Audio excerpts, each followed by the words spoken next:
Oke, pemirsa Jateng Pos TV, jumpa lagi dengan Jateng Pos TV di segmen Ngobrol Santai.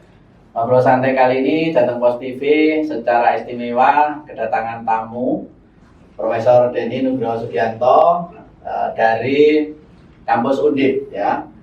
Beliau adalah dosen atau guru besar di Fakultas Perikanan dan Kelautan kampus Undip. Keahlian beliau adalah rekayasa oseanologi ya. Oceanografi. Nah, pemirsa, kenapa kami menghadirkan Prof Denny di sini di studio kami? Karena ada temuan yang menurut kami ya cukup istimewa sebetulnya dan cukup penting untuk diketahui masyarakat kita saat ini, khususnya warga Semarang ya. Kenapa? Karena kita saat ini sedang kebanjiran, baik banjir musiman hujan maupun rob. Nah, Prof Denny ini adalah salah satu pakar dari Undip yang menemukan aplikasi kalender rob. Nah, seperti apa aplikasi kalender rob ini? Beliau nanti akan menjelaskan semuanya.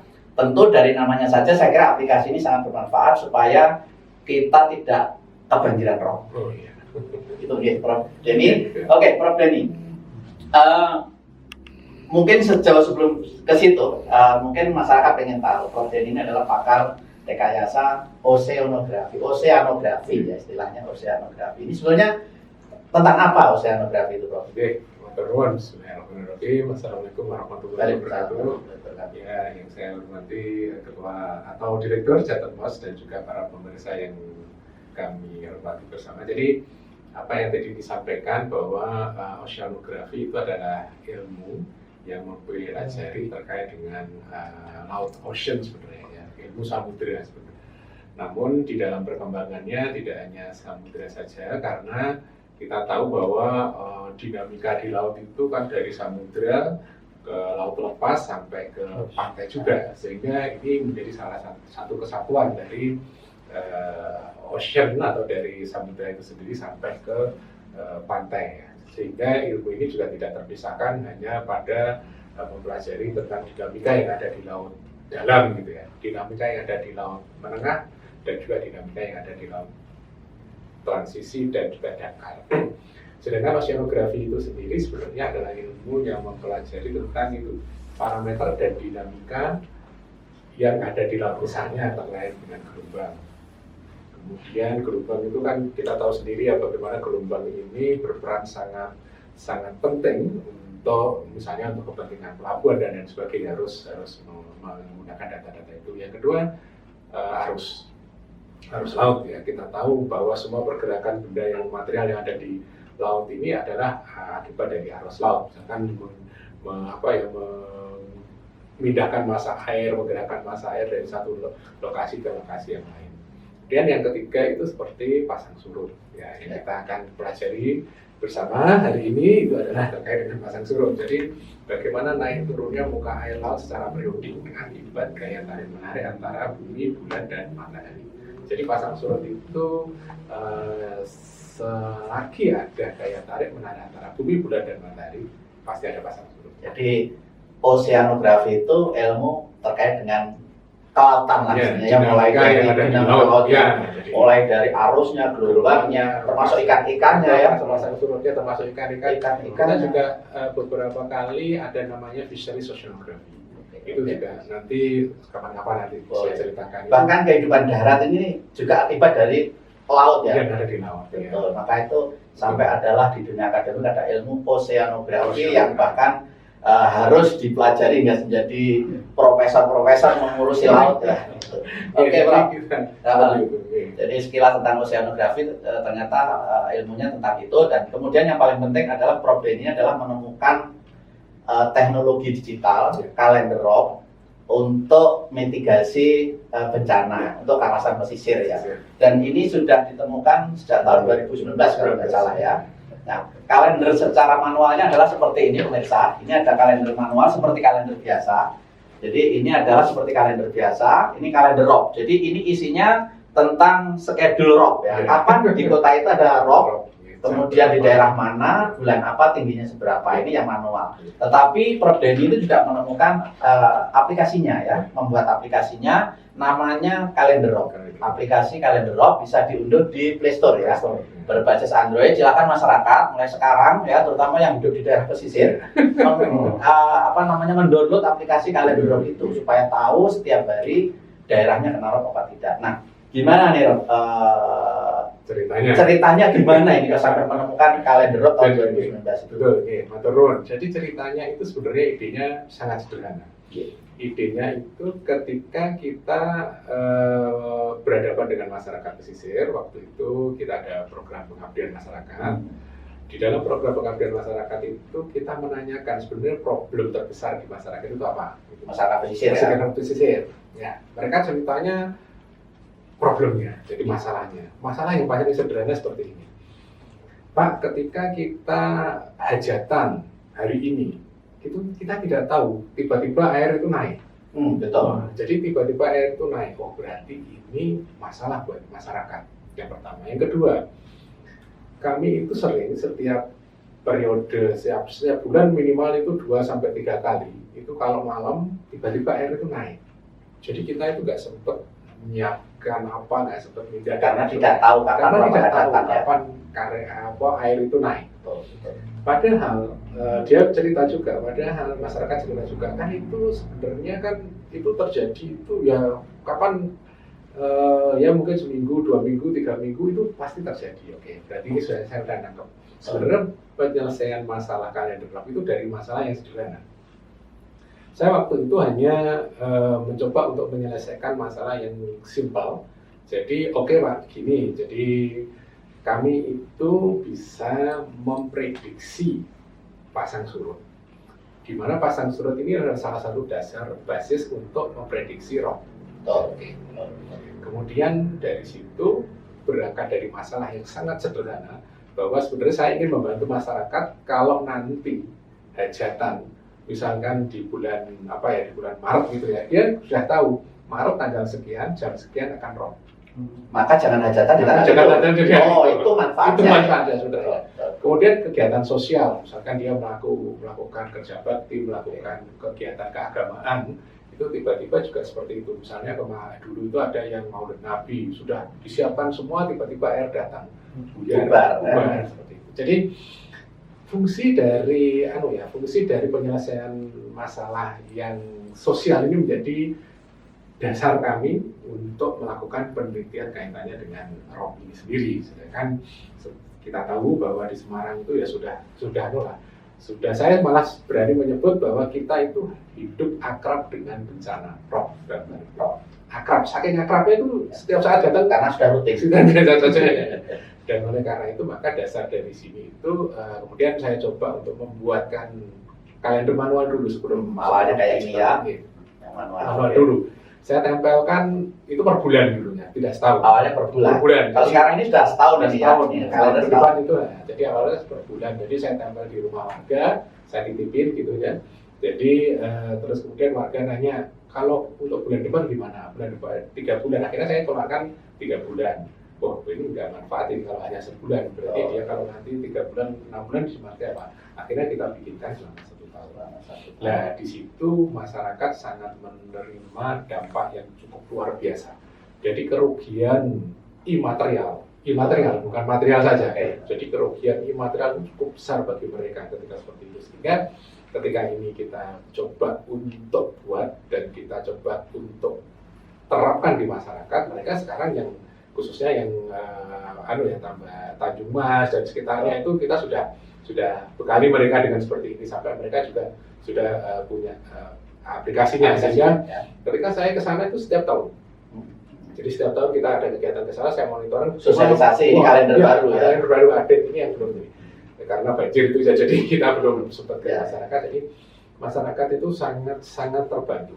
Banyak sekali yang misalkan Pak RT, Pak RW itu kalau kita datang itu kayak keluarga dekat sendiri karena kita coba membantu menyelesaikan dari permasalahan seperti ini. Jadi idenya dan sekarang ada hasilnya dan sangat efektif untuk masyarakat.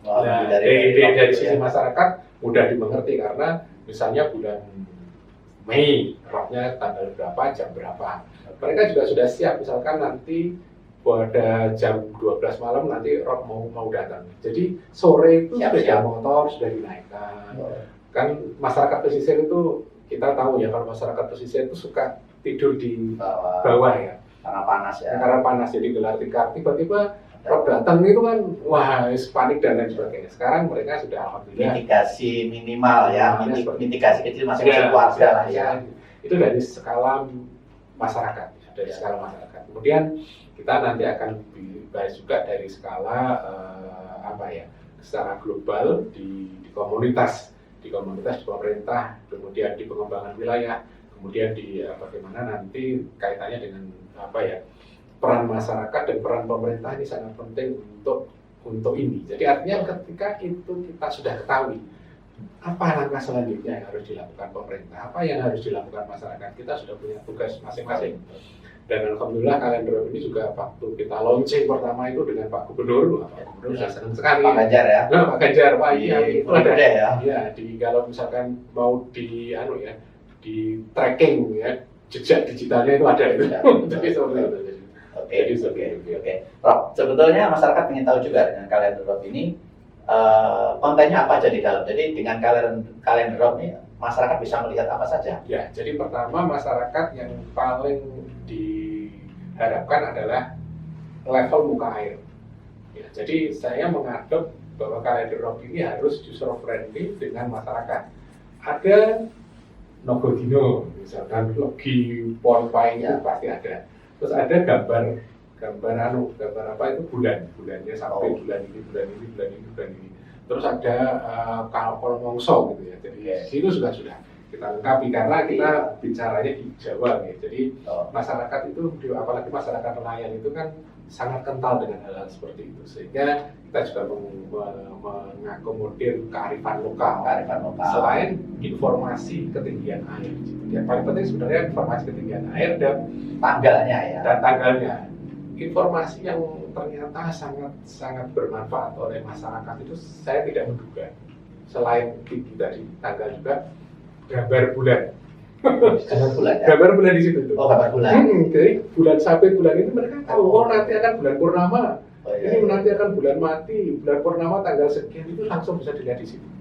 Nah, itu manfaat yang tidak kita duga juga, tapi kita memang mencoba untuk mengembangkan apa yang menjadi kearifan lokal di masyarakat tersebut, sehingga kita tangkap itu sebagai sesuatu yang ini pasti diperlukan, meskipun hal-hal yang sederhana ternyata ini sangat diperlukan. Oke, jadi pemirsa, dengan kalender Rob ini, terutama sekarang selain yang manual sudah ada di aplikasi, tinggal download ya di Play Store, tulis saja kalender Rob, itu pasti muncul aplikasinya. Di situ pemirsa bisa melihat kapan wilayah Anda akan kena rob atau kebanjiran air pasang ya.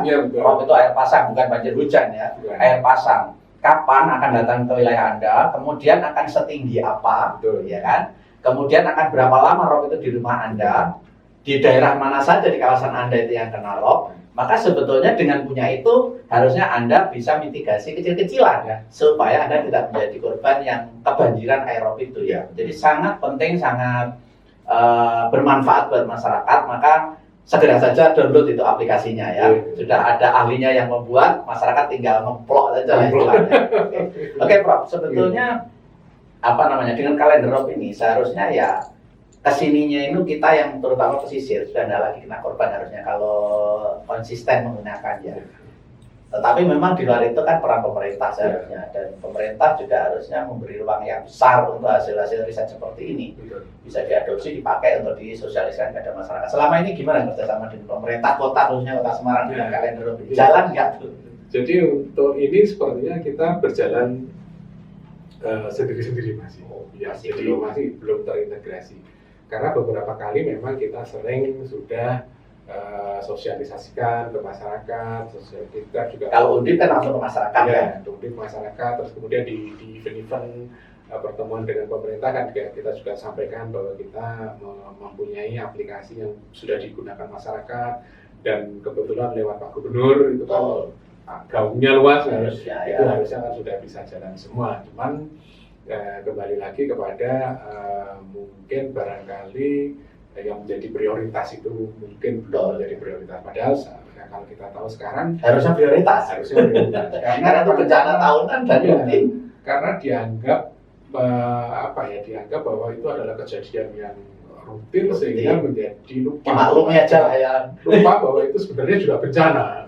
Makanya seperti tadi saya bilang bahwa saking rutinnya maka kita sudah hidup akrab. Jadi sebenarnya yang hidup akrab itu masyarakat itu punya kemampuan untuk beradaptasi lebih tinggi. Harusnya itu ya. Jadi ada teori bahwa ketika kemampuan masyarakat itu lebih tinggi daripada kejadian yang ada, maka sebenarnya di situ bukan lagi istilahnya dalam bencana. Karena kemampuan masyarakatnya sudah mampu menyiapkan adaptasinya, mitigasinya sudah matang. Ketika masyarakatnya tidak mampu atau kesadaran atau kemampuan masyarakat itu lebih rendah dari tingkat bahaya, sebenarnya itu tingkat bahaya ya, atau tingkat risiko dari itu, maka itu disebut bencana. Nah, kita mencoba untuk meningkatkan kapasitas masyarakat karena kita menghentikan dari sisi bencana ini kan. Ini sangat kompleks karena apa? Pertama, Semarang itu menurut para ahli juga disampaikan bahwa daratannya aluvial. Ya. Jadi saat ini masih mampat. Dari mampat itu maka ini akan menyebabkan salah satunya adalah pengaruh yang disebut dengan land subsidence. Kemudian dari land subsidence ini juga nantinya itu dipengaruhi oleh berbagai macam, misalnya pengambilan air tanah dangkal, pengambilan dan beban-beban bangunan yang ada di atasnya. Sebenarnya mau tidak mau, suka tidak suka, kita harus berhadapan dengan ini. Ya, jadi ini adalah kenyataan. Jadi ini tidak mungkin kita akan dihindari 100%. Tidak bisa. Tetapi kitanya harus menyiapkan diri. Jadi konsep yang terjadi saat ini mungkin sekaligus ini menjadi masukan buat pemerintah juga, bahwa penanganan kadang-kadang kita itu terlalu instan. Jadi kita sebenarnya harusnya sporadis. Iya, harusnya dibilang ini ya hard structure. Hard structure itu boleh lah program yang besar ya, misalkan ada tol laut dan lain sebagainya, itu memang untuk mengatasi itu bisa. Tapi soft structure termasuk di dalamnya adalah kelembagaan, kesiapan masyarakat, bagaimana masyarakat itu menghadapi dari sisi bencananya sendiri menjadi penting kita menyiapkan, karena tadi teorinya ketika kemampuan masyarakat lebih tinggi dari tingkat risiko dan bahaya yang ada, maka itu sebenarnya tidak menjadi bencana. Bukan bencana. Iya, karena masalah sudah siap. Siap. Kalau ini masyarakatnya tidak siap dan ini menjadi suatu problem juga. Nah, saat ini kondisinya menjadi sangat-sangat lebih parah karena kita dihadapkan pada bencana yang simultan dan bencana yang superposisi, dari roobnya ada, banjirnya ada, dan gelombang pasang juga ada. Karena apa? Kita tahu bahwa gelombang itu disebabkan oleh angin. Jadi ketika kita tahu angin yang kencang itu berarti gelombang dari laut menuju ke darat juga gede. Ketika gelombangnya besar maka naik airnya. Nah, banjir yang dari darat ini kan tidak bisa langsung dibuang di laut ketika apalagi pas saat pasang. Sehingga ini akan memperlama terjadinya genangan di situ. Jadi parah. Ya, jadi ini sebenarnya yang harus kita pahamkan dulu dan kita pahami dulu baru kita pahamkan orangnya. Kalau ini kita paham berarti sebenarnya kita punya ya kayak di Belanda itu ya. Belanda itu kan sebenarnya dia juga berada seperti yang di Semarang ya, di bawah permukaan air laut gitu. Kebetulan saya pernah melihat sendiri di sana bagaimana pemerintah Belanda itu mengatasi tersebut dan menanggulangi. Mereka ada yang dibikin seperti kayak klep gitu ya, pada saat pasang, pada saat surut air masuk tapi nggak bisa jadi air dari sana dari darat ke laut pada saat hujan itu masih bisa melontar, tapi air dari laut masuk itu kan kayak klep tuh nggak bisa ini nggak bisa, tapi ke sana bisa. Nah seperti itu. Jadi dan itu harus terintegrasi. Kalau kita kan kadang-kadang penanganannya sporadis, parsial ya. Jadi Semarang sendiri, Demak sendiri ya. Demak sendiri, Kendal sendiri, dan ini tidak bisa. Jadi yang pertama, yang kedua juga kita terhubung oleh suatu sistem aliran sungai yang sangat komprehensif. Jadi banjir kanal timur, banjir kanal barat. Di dalamnya sini ada aliran drainase yang kita tidak pernah bisa kontrol. Karena apa? Di satu sisi ada yang sudah sedimentasinya tinggi sehingga itu menghambat. Di satu sisi karena sedimen tinggi ini nggak bisa masuk memang dari laut, tapi kan ini juga nggak bisa keluar. Jadi masalah. Jadi kadang-kadang orang mikirnya mas, sedimentasi kok kan dari laut nggak bisa masuk. Mikirnya dari laut nggak bisa masuk, betul nggak bisa masuk. Tapi kan ketika hujan besar, dari darat nggak bisa masuk, soalnya nggak ada. Tumbuh-tumbuh di situ, masyarakatnya tenggelam ya. Jadi sebenarnya hal-hal seperti ini itu bisa menjadi salah satu bagian yang kita ketahui, kita prediksi, kita rencanakan. Jadi itu terintegrasi misalnya ini tadi Rob datang misalkan tinggal di download saja di Android ini, masyarakat yang ada di Tanjung Mas dan sekitarnya itu sudah paham sekarang. Mereka sudah mempunyai kemampuan lebih besar sehingga mereka tidak menganggap bahwa itu adalah sesuatu yang jangan, justru yang tidak pernah terjadi itu menganggap itu kayak kalau dalam istilah berita bukan lagi menjadi berita shock news ya, karena udah diketahui sebelumnya, bahkan sudah direkayasa ya dengan ilmu oceanografinya itu. Ya, di kami itu juga ada namanya rekayasa oceanografi. Jadi kita sebenarnya di rekayasa oceanografi itu kita bisa merencanakan kita itu pengennya gelombangnya berapa, kita pengennya pasang surutnya seperti apa, kita pengennya ini seperti apa. Ke depan harusnya bisa begitu ya, bisa mengatur anginnya juga gitu. Bisa. Kalau selama ini kan masih bagaimana kita mensiasati ada bencananya ya, tapi direkayasa supaya tidak menjadi korban lebih parah ya, dengan kalian. Jadi seperti itu. Jadi sebenarnya fungsi dari akademisi seperti kita itu adalah ikut dalam bertanggung jawab juga di dalam hal ini, karena kita tidak bisa lepas dari tanggung jawab moral ya, sebagai akademisi punya tanggung jawab moral untuk menyelesaikan masalah yang ada di masyarakat. Apalagi Undip sekarang katanya sebagai kampus rakyat ya, hasil-hasil risetnya, maka hasil-hasil riset seperti ini juga sangat aplikatif, sangat membantu. Seperti itu. Jadi ini adalah salah satu ikhtiar kita sebenarnya. Ini adalah ikhtiar kita bagaimana kita menjadi bagian yang tidak terpisahkan dari penanganan dan penanggulangan bencana itu sendiri. Oke, Prof Denny. Pemirsa, sekali lagi segmen 1 sudah kita lewati membahas tentang kalender Rob dan apa manfaatnya. Kemudian kesimpulan Prof Denny untuk masyarakat kita di pesisir, sebetulnya bagaimana sih saat ini Anda menyiapkan diri Anda saja supaya ketika ada Rob itu siap itu. Karena apa? Rob itu fenomena alam yang rutin setiap tahun, bahkan setiap bulan, yang nggak mungkin kita hindari sejauh kita tetap tinggal di daerah pesisir. Betul. Maka upayanya menurut Kamus Undip adalah bagaimana kita menyiapkan menghadapi Rob. Dengan apa? Membaca kalender Rob. Gitu. Supaya kita menjadi biasa melihat bencana, menganggap lagi sudah tidak biasa karena kemampuan kita untuk adaptasi lebih tinggi dari bencana itu ya. Pemirsa, terima kasih untuk segmen 1.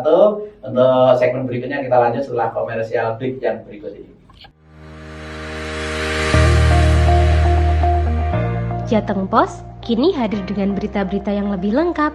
Koran Jawa Tengah ini tidak saja mengabarkan berita-berita politik, hukum, sosial, dan ekonomi, tapi juga berita pendidikan. Anda ingin tahu opini para guru di Jawa Tengah? Ingin tahu prestasi sekolah hebat? Ingin produk Anda dibeli sekolah? Baca dan promosi di Jateng Pos. Jateng Pos, untuk Jawa Tengah lebih baik.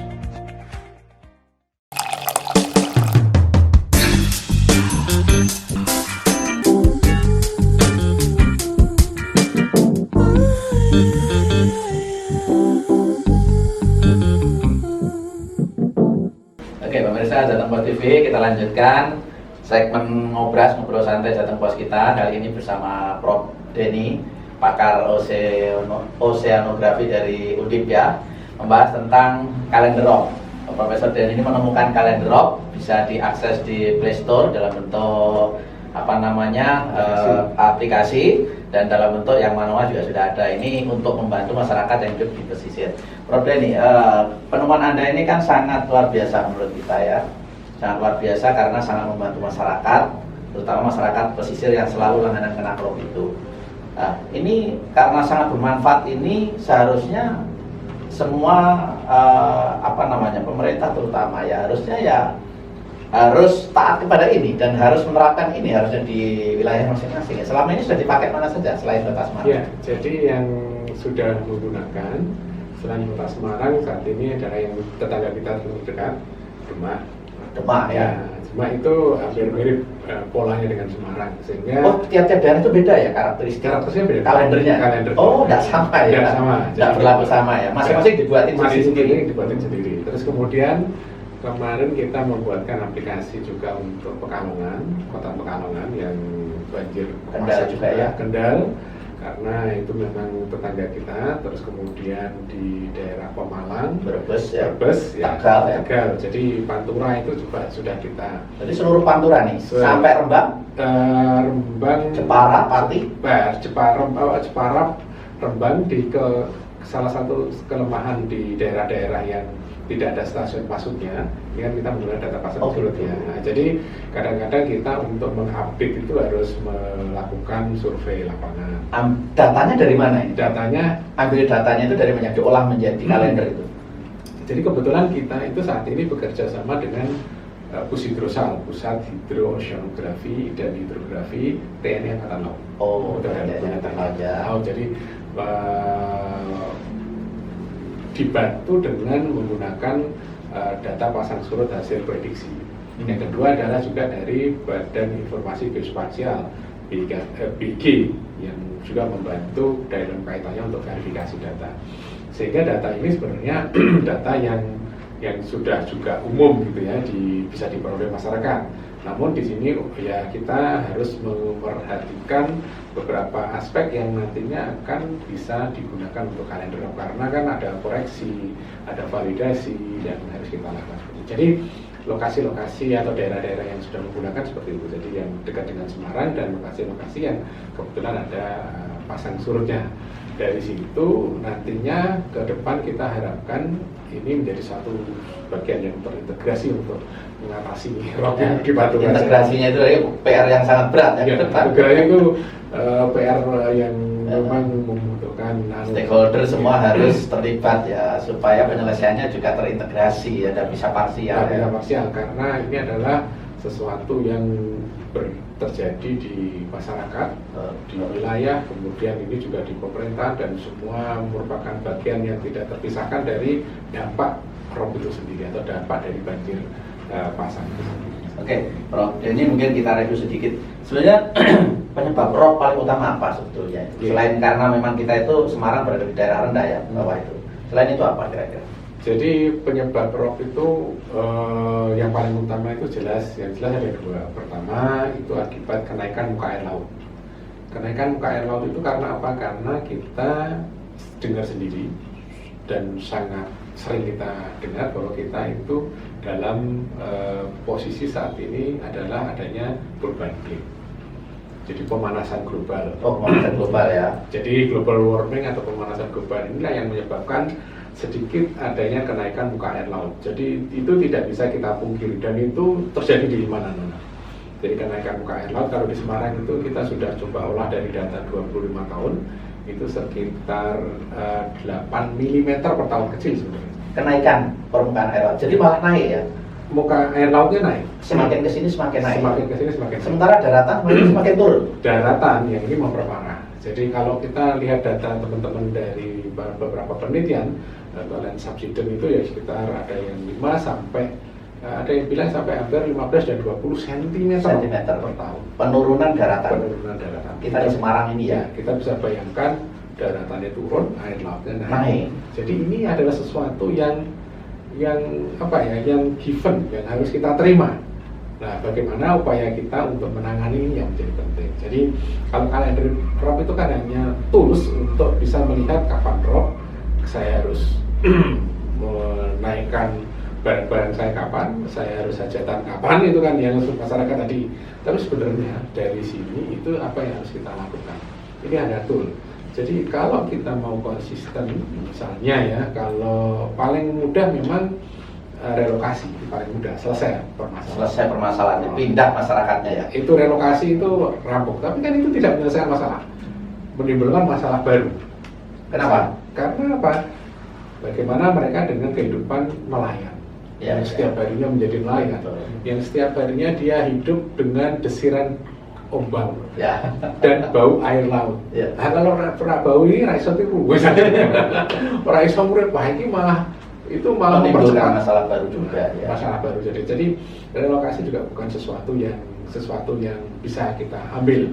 Jadi begitu ada kejadian ini sebenarnya yang diperlukan adalah bagaimana strategi kita untuk membuat skala prioritas. Karena masyarakat itu maunya seperti apa? Karena kalau pemerintah gampang, pemerintah kan punya duit, punya modal dan lain sebagainya. Saya mau misalkan kok di situ sudah terendam dan lain sebagainya, ini agak sulit karena harus butuh effort yang besar. Pompa itu mau seberapa pompa yang ada di Semarang coba? Wah, mau dipolke pompa itu jalan pompa KP kan itu nggak bisa menyelesaikan masalah juga. Sehingga itu tadi kita harus mempunyai pola integrasi untuk menyelesaikan masalah itu. Ya, ada beberapa yang bisa kita lakukan, misalnya relokasi. Yang kedua adalah dinaikkan air tanahnya, misalnya direklamasi gitu ya, dinaikkan. Tapi kan ini juga menimbulkan masalah juga. Tanah masyarakat yang nggak punya duit gimana? Masalah pemerintah bisa menaikkan tinggi jalannya dan lain sebagainya, tapi masyarakat kan nggak bisa. Dan selama ini masyarakat kita di pesisir ini Kota Semarang itu hidup di tanahnya sendiri seperti ngontrak loh. Ya. Karena apa? Setiap tahun dia meninggikan rumahnya. Betul. Itu yang punya duit. Ya. Yang nggak punya duit, hari ini rumahnya itu untuk berdiri udah nggak bisa karena kepalanya udah kena atap. Betul. Itu saya punya beberapa foto itu. Oke. Jadi sampai foto itu ada perbandingan antara rumah yang dulu, plafonnya itu sudah menjadi lantai rumah yang di samping. Sekarang, Itu ya. masih ada itu. Jadi saya masih nyimpan foto. Artinya apa? Bahwa kita juga tidak bisa ini kita lepas menjadi salah satu masalah yang nantinya masyarakat harus menyelesaikan. Karena masyarakat kan kemampuannya berbeda-beda. Tanggung jawab menjadi tanggung jawab bersama. Kami dari akademisi, tanggung jawabnya ya dari riset, hasilnya seperti ini. Menjadi pemerintah, ini rekomendasinya seperti ini. Dipikir bareng-bareng, itu biaya dan lain sebagainya. Karena ketika ini menjadi satu permasalahan yang kita hadapi bersama, jadi ada istilahnya penyelesaian yang secara terintegrasi atau integrated coastal zone management. Bagaimana kita memanage daerah pantai, kan kita masalahnya ini seperti sekarang di daerah pantai ini. Kita mau manage ini menjadi betul-betul yang bisa terselesaikan. Pindah nggak mungkin. Muruk apalagi. Muruk masalah lagi. Terus kemudian apa yang harus kita pompa sampai seberapa pompa sampai berapa kuat? Karena pompa hanya menyelesaikan di lokasi. Pindah sana airnya datang lagi ke tempat yang pindah ke sana air dari mana itu masuk lagi karena ya, jadi kecuali kalau itu memang sistem yang digunakan sekarang itu adalah polder misalnya polder, tapi kita kan harus bisa menghitung sebenarnya. Jadi pola yang harus kita kembangkan ke depan itu terintegrasinya adalah kita bisa menghitung sebenarnya dari kemampuan kita, misalkan memprediksi hujan. Kalau prediksi hujan kita udah akurat, wah mantap itu. BMKG kita itu BMKG misalkan akurat ya, hari ini akan terjadi hujan di daerah sini dengan volume hujan, tidak hanya ini saja. Tidak hanya hujannya, tapi volume hujannya. Volume hujannya. Karena apa? Ketika kita bicara volume dan hujannya pada suatu daerah ini kuat nggak nampung volume sebesar ini. Kalau kita hanya mengandalkan polder yang nantinya juga ini menjadi salah satu bagian yang tidak terpisahkan, kan juga juga. Misal volumenya sekian juta kubik, poldernya cuma 1 kubik, itu kan.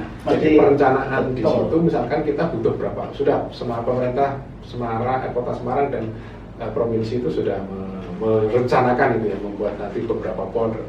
Tapi itu apakah itu juga bisa mengatasi permasalahan yang ada di situ? Itu kan hanya untuk menampung air. Masyarakat yang sudah terlanjur itu mau seperti apa?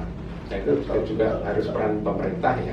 Artinya ketika seperti ini kita juga secara bersama-sama dengan masyarakat, karena yang terkena dampak itu paling besar di masyarakat. Oke, Prof Denny, sebetulnya ada harapan besar dari masyarakat kita ini. Kalau ini sebagai tool saja, kemudian mungkin pemerintah saat ini di Semarang itu mengerahkan pompa, itu sebetulnya hanya solusi jangka pendek sesaat yang juga tidak secara tuntas menyelesaikan masalah rob dan banjir ya. Harapannya masyarakat itu gimana sih tidak rob sebetulnya, tapi itu persoalan yang sangat kompleks ya. Karena harus terintegrasi banyak pihak, terutama pemerintah dan segala macam. Tetapi di Belanda bisa ya. Prof Denny pengalaman di Amsterdam mungkin ya. Itu bisa ada semacam teknologi klep air ya. Itu kalau di sini memungkinkan enggak itu? Atau bagaimana teknisnya kalau di sini bikin seperti itu? Kalau di sini itu kan banyak hal yang perlu dipertimbangkan, misalkan budaya masyarakat. Kalau di sana mungkin budaya masyarakat untuk tidak membuang sampah ke sungai itu sudah tidak ada. Atau pengaruh juga itu ya. Kalau sini kan buang kasur, buang bantal, buang ranting dan lain sebagainya itu kan juga akan mempengaruhi kita, mempercepat proses pengendapan. Ketika kita menggunakan sistem itu, ketika pengendapannya tinggi juga nanti akan terhambat. Misalkan yang masuk keluar itu kan juga akan menghambat campur sampah sama tanah Wah, dari daerah atas ya. Dari atas. Kalau yang di kalau yang di misalkan yang di luar negeri atau di Belanda itu kan sistem drainasenya juga bagus. Sistem bagaimana dia pengendalian air yang masuk itu juga sudah diatur dan yang masuk juga tidak. Kalau kita kan sekarang masuknya campur tanah. Jadi proses untuk ini menjadi mahal juga untuk kita. Jadi sangat kompleks ya. Kemudian ada rencana pemerintah untuk membangun tol, itu kan itu mungkin barangkali juga bisa digunakan untuk solusi jangka panjang. Tapi yang harus kita perhatikan bahwa kita itu hidup di daerah yang rawan bencana. Tadi ada land subsidence, kemudian ada kenaikan muka air laut, dan itu harus dihitung. Semakin berat beban yang ada di sini, bisa dibayangkan kan? Ini bebannya berat, yang di bawah mudah, tanah lempung dan lain sebagainya. Jadi kalau kena gini kan melepas ya, jadi gini. Nah itu harus juga dihitung. Nah itu apakah itu nantinya juga menjadi salah satu yang tidak terpisahkan dari solusi? Ya mungkin saya yakin pemerintah juga punya perhitungan yang sangat akurat ya ketika mau melakukan pembangunan desain dan sebagainya kan sudah memperhitungkan perhitungan yang sangat akurat ya. Tapi itu juga akan sedikit berdampak ketika budaya dan juga yang ada di daerah hulu itu tidak kita kendalikan. Itu nanti menjadi kolam raksasa sampah di Semarang. Jadi memang komplek ya, daerah atasnya pemukiman dibuka semua ya kan. Sekali hujan tanahnya ikut ke bawah. Tambah. Itu jadi nanti menjadi yang seharusnya menjadi kolam retensi atau kolam rampung ya, border malah menjadi lautan sampah. Itu bisa jadi itu nanti. Sampah dan sedimentasi tanah ya. Sedimentasi. Oke, Prof. Apapun kita hari ini menyaksikan pemerintah berusaha melalui pusat ya membangun tol dari Semarang ke Demak ya, itu salah satunya kan mengatasi kemacetan, mempercepat jalan ya. Tetapi juga katanya ya bisa dipakai untuk mengantisipasi banjir dan rob. Betulkah itu? Kira-kira bisa. Jadi kita itu berhadapan pada suatu suatu permasalahan yang tadi kompleks tadi. Masalah di laut, masalah robnya itu tadi sudah saya sampaikan. Ada yang di luar permasalahan itu sudah global. Jadi mau tidak mau suka harus kita hadapi itu bahwa air laut naik. Kemudian stabilitas tanah di Semarang juga turun ya, ada land subsidence. Ada satu lagi kemarin saya ngikut penjelasan itu bahwa ada suatu fenomena yang menarik dari sisi geoteknik seismik. Jadi konon katanya itu memang ada. Jadi antara lempeng benua Eurasia, kita itu di lempeng benua Eurasia, jadi benua Asia lah istilahnya, dan lempeng samudra di Samudra India itu kan terus menerus akan bergerak. Dia pergerakan sekitar 9 cm per tahun pergerakan, dan itu kan kecil sekali pergerakannya, hampir kita nggak kerasa ya, kita bergerak 9 cm per tahun ya. Artinya seperti ini, nunjam terus. Nah ini nunjam lama-lama ini ngangkat pantai selatan dan pantai utara konon katanya menjadi turun pengaruhnya. Jadi kalau itu benar, maka kita berhadapan pada 3 fenomena alam yang sulit. Tanahnya turun karena proses lempeng, ya. Kemudian yang kedua tanahnya turun karena dia tanah muda, karena pengambilan air laut dan lain sebagainya, pengambilan air tanah dangkal. Yang ketiga air lautnya memang naik. Ini kalau kita menyelesaikan masalah harus kita tahu dulu masalahnya, baru kita sebenarnya yang masalah ini yang harus kita antisipasi seperti apa. Sehingga kalau misalnya pemerintah punya harapan seperti itu, berarti tata ruang yang harus dievaluasi. Jadi tata ruang di Pantura kalau itu betul nanti seperti itu, berarti jangan digunakan untuk kepentingan pemukiman, perkantoran, industri kan, industri hotel, industri itu gede-gede gitu. Ya jangan berarti. Karena kedepannya akan terjadi seperti itu. Karena ini akan membebani, dan kalau kita bisa review, jadi saya usul itu kemarin RT RW berbasis mitigasi bencana. RT RW. RT RW berbasis konsep. Jadi tata ruang berbasis mitigasi bencana. Ini menjadi satu hal yang penting. Terus yang kedua, ya kita serahkan juga kepada peran dari RT, RW, kelurahan, kecamatan untuk mendata. Jadi janjane itu daerah saya itu yang potensi dampak bencana itu gimana? Itu kalau ada datanya komplit di tingkat RT misalkan longsor, banjir itu kan wah itu sangat akurat ya. Karena mereka bisa mengantisipasi seperti itu dan juga mungkin barangkali kaitannya dengan daya dukung Semarang yang semakin lama semakin menurun ya. Jadi ada harapan dan juga ada ketidakharapan. Harapannya kalau kita betul-betul serius ada harapan. Tapi kalau kita hanya sporadis dan instan, pokoknya masalah hari ini ya kita selesaikan hari ini. Besok bagaimana? Besok urusan nggak pernah dipikirkan lagi. Itu nggak akan selesai. Yang sebetulnya juga sudah rutin ya. Kalau sudah rutin itu sebetulnya kan kita bisa menggunakan data seperti Prof Denny membuat kalender kan dari data rutin sebetulnya. Lalu kita gunakan, kita manfaatkan betul sebetulnya seperti itu ya. Jadi itu adalah ya ikhtiar sebenarnya kalau mau ikhtiar bersama kita kumpul memang risikonya ada hal-hal yang dikorbankan. Ada hal yang pasti. Karena apa? Ketika kita memilih bahwa nanti Semarang Utara itu menjadi daerah yang kita konservasi, kalau pilihan itu sudah harus kita pilih misalnya ya kita harus hentikan pembangunan yang sifatnya masif, besar dan lain sebagainya. Kecuali untuk sarana strategis, misalnya bandara itu kan nggak bisa ya. Pelabuhan itu nggak bisa, pelabuhan masuk Tembalang kan nggak mungkin. Itu strategis dan memang dibutuhkan di situ, itu memang kita butuhkan. Tapi sejauh yang misalnya kita bisa antisipasi, misalnya terkait dengan pengembangan, kan kita kan selalu bicara bahwa ekonomi itu lebih penting daripada lingkungan kadang-kadang. Wah ini kan mengorbankan. Sekarang tidak bisa, karena lingkungan itu justru akan mempengaruhi ekonomi. Buktinya hari ini dan kita sudah lihat secara bersama bagaimana banjir ini melumpuhkan ekonomi. Lingkungan rusak, ekonomi seberapa pun tidak gratis. Betul. Ya, jadi kan kadang-kadang wah ini kapan kita mau bangun nih kalau bicaranya lingkungan terus itu jangan.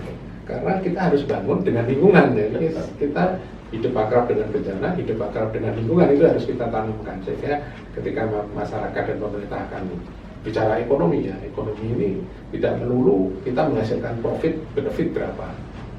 Tinggal pemerintah saja mau membangun pusat-pusat ekonomi kembali di daerah mana gitu yang tidak terkena dampak itu kan itu akhirnya nggak tumbuh.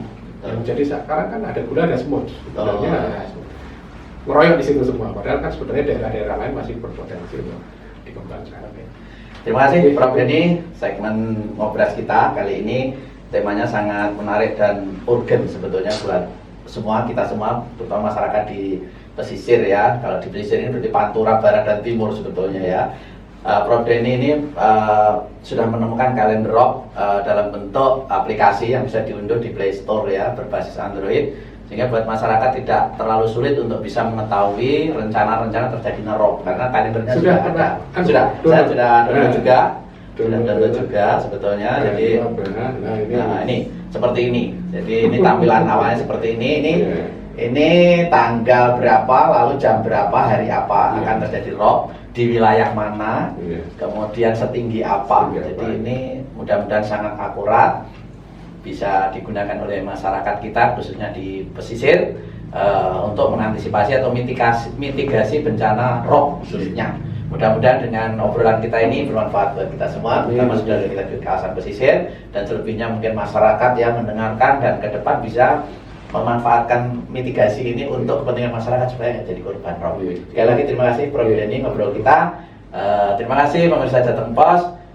Segmen Ngobras kita sudahi. Untuk berlanjut ke segmen Ngobras kelak yang berikutnya. Terima kasih. Assalamualaikum warahmatullahi wabarakatuh. Waalaikumsalam warahmatullahi wabarakatuh.